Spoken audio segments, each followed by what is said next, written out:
Obstructive sleep apnea is a very common condition which can cause a number of problems. So I think it's important that we understand what it is. As I'm sitting here, my throat is a nice smooth pipe that I can breathe through, and I'm very happy. When I go to bed, that pipe goes from being vertical to horizontal, but I can still breathe quite happily.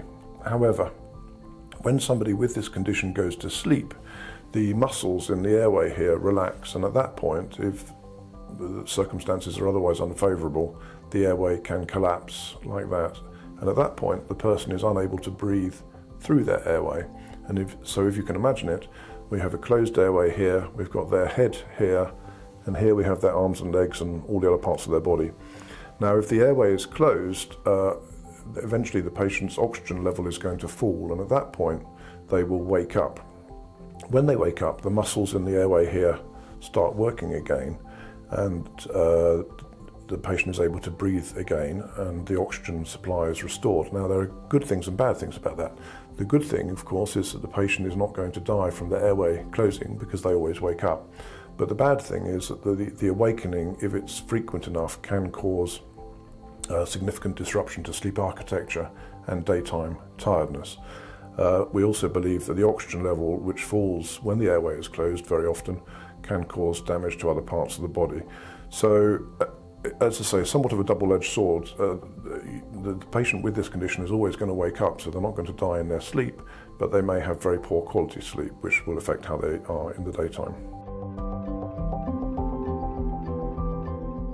How does sleep apnea affect you? Well, clearly, if you have disruption to your sleep architecture, you're likely to feel tired during the day. And if you're not sure how tired you are, I would suggest you consider completing the Epworth score. This is something that can be downloaded from a number of websites, including the British Lung Foundation. But generally speaking, a score of 10 or more indicates that you're more sleepy than perhaps you should be. Patients with sleep apnea also often feel unrefreshed on waking and would readily go back to sleep if they could. The sleepiness can lead to a problem with daytime function in lots of different ways. It certainly increases the risk of road traffic accidents. It may lead to difficulty at work. We've had patients, for example, who have fallen asleep at work, which has led to obvious difficulties. It may lead to other slightly more subtle things like a bad temper or a short fuse, if you like, or difficulties with memory. Sleep apnea is also associated statistically with a number of other diseases. So amongst people with sleep apnea,